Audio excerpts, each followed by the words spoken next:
Welcome to today's episode of the Deep Dive Credit Podcast, presented by Elite Credit Solutions. We are your trusted partner in affordable credit repair, proudly based in Tampa, Florida, and dedicated to serving clients across the entire United States. Join us as we explore the intricacies of credit management, share expert insights, and empower you with the knowledge you need to achieve your financial goals. Get ready for an enlightening journey into the world of credit. Let's dive in. Are diving into something a bit different this time. You guys sent in some really interesting articles about this new kind of scam happening on social media, angler phishing. It's pretty wild, and we figured it's high time we take a closer look, figure out how it works, the psychology behind it, and most importantly, how to avoid getting caught in the net. Yeah, it's fascinating how these scams really play on our need for instant help online, right? That instant gratification. It's almost like we expect companies to be right there on social media, ready to jump in and fix things. Oh, absolutely. We've all been there, right? Frustrated with a problem and just wanting it solved right now. But before we get into all that, how about we start with a clear definition of this angler phishing, just so everyone's on the same page. Okay, so angler phishing is basically a type of cyber attack. What happens is scammers pretend to be customer service agents on platforms like Twitter, Facebook, even Instagram. Think of it like, the anglerfish. Oh, yeah. Lurking in the deep with that little lure. Exactly. It uses that lure to attract its prey. And in this case, the lure is the promise of help, and the prey is anyone who's out there publicly complaining about a company or service. Wow, that's a really good analogy. So, if someone's on Twitter complaining about their bank, they become the unsuspecting prey. Exactly. They're already frustrated looking for a solution. And that's when the scammer swoops in, usually with a fake account that looks almost identical to the real company's customer service profile. They use similar usernames, logos, even the same language and tone. So sneaky. It's like they're creating this customer service mirage to trick people. I was reading in the IT government's blog post, these fake accounts are getting incredibly good at blending in. I bet most people wouldn't even realize it's a fake. Right. That's the scary part. These scammers are getting so sophisticated. And it's not just regular people they're targeting. The SafeAeon article pointed out that businesses are also prime targets, especially smaller ones. Ah, that makes sense. Smaller businesses maybe don't have the same level of cybersecurity as a bigger company, right? Making them more vulnerable. Exactly. So these scammers are really casting a wide net, going after both individuals and businesses who are voicing their frustrations online. And they're preying on that vulnerability, that need for a quick fix. It's all very calculated. Oh, absolutely. They know exactly what buttons to push. It's a combination of our impatience and that natural trust we have in customer service figures. It's almost like psychological manipulation, isn't it? So let's talk about the how. How does the scam actually play out step by step? Well, it usually starts with what we call surveillance. The scammers are constantly scanning social media, looking for keywords related to complaints, issues, or negative feedback, especially anything directed at specific companies. They're like digital predators searching for their next meal. Wow, so they're basically just lurking in the comments section, waiting to pounce. And then what? Do they just send a direct message? Yeah, a lot of times it's through direct messages, but sometimes they even reply publicly to the original complaint, trying to get there before the real company can respond. They introduce themselves as a helpful customer service rep, offering to, speed things up or investigate the issue. And I bet they ask for all sorts of details about the problem to seem more legit. Oh, for sure. They might ask for an order number, account details, or even more personal stuff like your phone number or email, all under the guise of needing this information to help you. That's when it gets really scary. They build that trust, seem helpful, and then, bam, they hit you with a request for sensitive data. You got it. That's the trick. And they've gotten really good at it. There's this perfect example in the IT governance blog post about Domino's Pizza. Someone complained about a wrong order on Twitter, and instantly a fake Domino's customer care account popped up offering to help, but then asking for the order details to correct the issue. That's just devious. And sometimes they even provide links to fake support pages to make it all seem even more real, right? Exactly. And that's where the classic phishing part comes in. Those links often lead to fake websites designed to steal your logins, credit card info, the whole 9 yards. These websites can be incredibly convincing, mimicking the look and feel of the actual company's site. It's like a digital trapdoor disguised as a helpful resource. A perfect way to put it. And the sad truth is, these traps are incredibly effective. There was a report from Cisco in 2021. It said something like 90% of data breaches are caused by phishing attacks. And angler phishing plays a big role in that. 90%, wow. That's a really scary statistic. It just goes to show how vulnerable we all are, especially when we're feeling stressed and just want a solution fast. It's clear that we need to be really careful about who we interact with online, even if they seem like legitimate customer service. You said it, and that's what we're going to dig into next. Let's talk about who exactly these scammers are targeting and why those people are especially vulnerable. So we've talked about how these scammers are getting pretty good at what they do and how even businesses, especially smaller ones, are becoming targets because they might not have the same level of protection as a big corporation. But the Safe Aeon article also mentioned specific groups of regular people who are most at risk. It wasn't just random, was it? Not at all. We've already touched on small and medium businesses being vulnerable. But when it comes to individuals, well, financial institutions, their customers are often prime targets. And then you've got online shoppers and healthcare patients. They're high on the list, too. That's interesting. Any particular reason why those groups? Well, think about it. These are people who are dealing with sensitive information, and they're more likely to be in a situation where they need help and they need it now.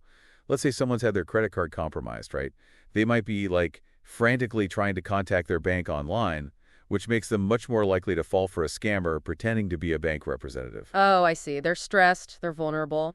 Exactly. And it's the same for online shoppers. Maybe they've got a delivery issue or something, or healthcare patients trying to figure out insurance claims. They're all in a position where they're looking for a quick solution. Makes them easy targets, unfortunately. The scammer's just taking advantage of that anxiety. Absolutely. And the Experian article had this really kind of chilling example. It talked about, imagine a parent.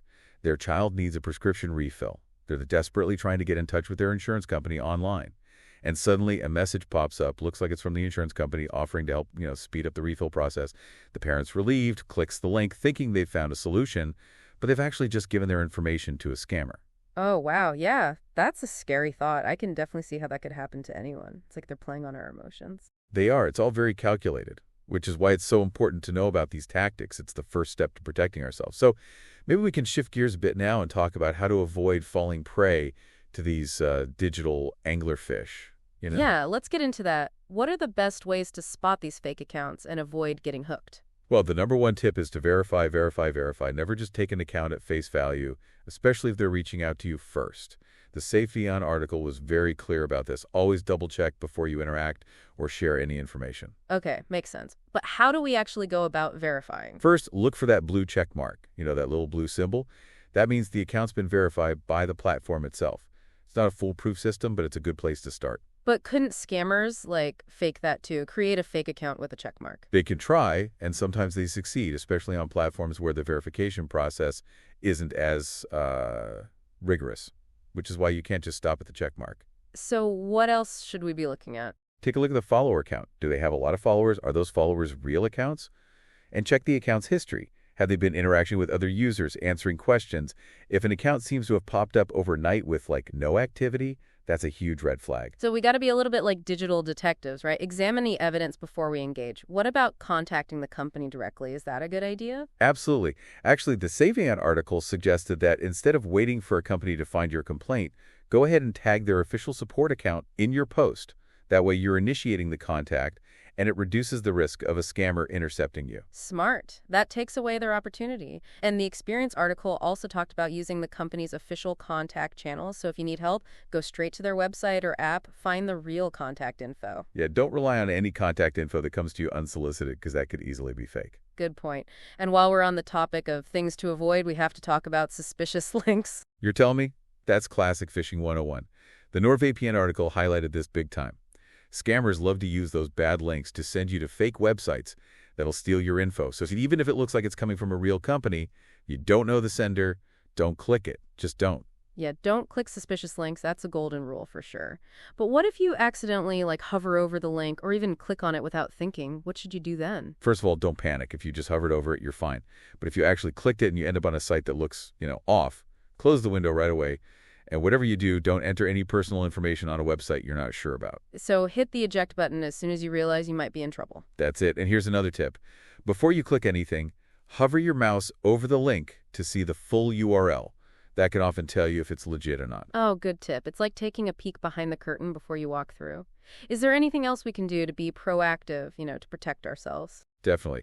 The Experian article, I had some good advice about being cautious about what you share online. Remember, a real customer service rep will never ask for stuff like your social security number, your birth date, or your full banking info over social media. So if someone's asking for that, it's a sure sign something's not right. Oh yeah, huge red flag. And they also talked about protecting your multi-factor authentication codes. Can you explain what those are? Some people might not know. Sure. So multi-factor authentications, it's like an extra layer of security.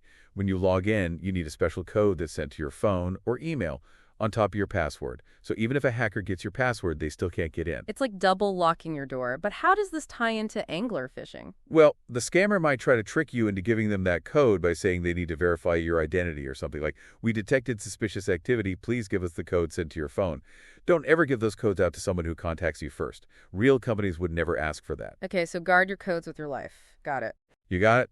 And the NordVPN article also mentioned anti-phishing solutions. What are those exactly? It's basically software, or sometimes it's a browser extension, that helps you spot and block phishing attempts. It analyzes websites and emails looking for anything suspicious, like a fake URL or a request for personal info. And if it finds something, it'll warn you. It's like having a bodyguard for your computer, always on the lookout. That's a good way to put it. And remember, the more you know about these scams, the better equipped you'll be to avoid them. There's tons of information online about phishing, and it's always a good idea to stay updated. This has been so helpful. Seriously, I'm feeling a lot more confident about being online now. But I gotta ask, what happens if, even after all this, we still fall for a scam? What should we do? That's a good question, and it's important to know what to do if the worst happens. It can feel pretty overwhelming if it happens. But don't panic. Acting fast can really help. The NordVPN article had a good list of steps to take. Okay, so let's walk through it. What's the most urgent thing to do? Well, if you gave away any login information, like a username and password, the very first thing is to change those passwords, like right now. Okay, change passwords. Makes sense. And don't just change the password for the account you think got compromised. Change it for any other account where you use the same password. Oh, right, yeah, I'm guilty of that. Reusing passwords, it's so easy to do. Yeah, a lot of people do it, and hackers know that. So changing all those passwords, that's crucial. It's like containing the damage, before it spreads. Damage control, got it. What else helps with that? Tell your friends and family. Let your contacts know that you might have been hacked, especially if you think the scammer might have used your account to send messages to them. Oh, wow, yeah, that's a good point. It's like a neighborhood watch, but online. Exactly, looking out for each other. And if you think any financial information might be at risk, like your credit card or bank account numbers, call your bank or credit card company right away. They can keep an eye on your accounts for anything fishy and help you protect yourself. So get those financial folks on high alert. What if I think I clicked a bad link and downloaded something, like a virus? That's when you need to run a scan with a good anti-malware program, like a full system scan. Think of it like getting rid of any toxins. I'm definitely doing that later today. Anything else I should do after all that? Oh, one more thing. Don't forget to report the scam to the social media platform where it happened. Most of them have a way to report phishing and scams. Right, report it. Yeah, it's not just about protecting yourself, it's about helping protect other people too. The more we report these things, the harder it is for scammers to get away with it. Love that. Turning a bad experience into a way to help others. Okay, so to recap, if you think you fell for an angler phishing scam, change your passwords, warn your friends, contact your bank and credit card company, run a scan for viruses, and report the scam. Sounds like a lot, but it's all about being proactive. Exactly. And honestly, the best way to deal with these scams is to not fall for them in the first place.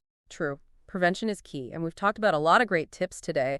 Anything else that really stood out to you from those articles, something that could help our listeners stay extra safe? One thing that struck me is how much we focus on the technical stuff, the fake accounts, the links, but sometimes the simplest clues are right there in the language the scammers use. Oh, interesting. You mean like how they write? Yeah. Even though they try to sound professional, a lot of times there are these little inconsistencies. Maybe they're overly eager, or they use really casual language, or there are even grammar mistakes. So it's about paying attention to the words themselves, not just the, outward appearance. Right. It's about trusting your gut. If something feels off, even if the account looks real, proceed with caution. I like that. Trust your gut. We've got to develop that inner scam detector.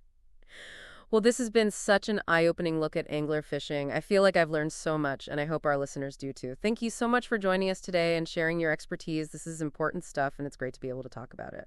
Absolutely my pleasure. And remember, everyone, stay vigilant, stay informed, and stay safe out there. Another insightful episode of the Deep Dive Credit Podcast, brought to you by Elite Credit Solutions, your go-to resource for affordable credit repair across the United States. We appreciate you joining us today, and we hope you found the information valuable and empowering. If you're ready to take control of your financial future, don't hesitate to reach out to us at 813-317-6776. Additionally, don't forget to like today's podcast, share with your friends on social media, follow us, and subscribe to our YouTube channel to stay in tune with future updates. Thank you for listening. And until next time, keep striving for excellence in your credit journey.